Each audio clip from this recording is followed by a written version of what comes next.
Hey, welcome back to another YouTube tutorial. In this video, we're going to learn on how to change your wallpaper on your Windows laptop, or even if you're using a desktop. So I'm using a Windows 10 desktop. So remember that if your Windows 10 is not activated, even if you're using Windows 11, if it's not activated, the desktop picture cannot be changed. So make sure it's activated. After it's done, make sure to right click on this one and go to personalization or personalize option. Click on that.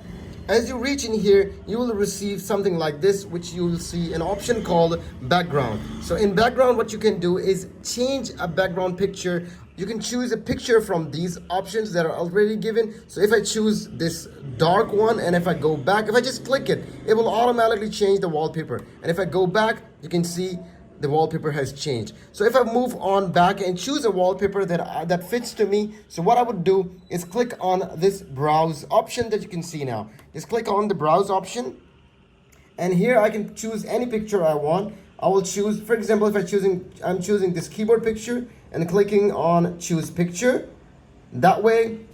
And if I close this, you can see this has appeared on my desktop. So if you want to change a wallpaper on your desktop or on your Windows computer, if it's 10 or 11, you can do so by following these steps. If you like this video, make sure to leave a comment below, subscribe to this channel. We'll see you in the video. Keep visiting Tig's Schooling.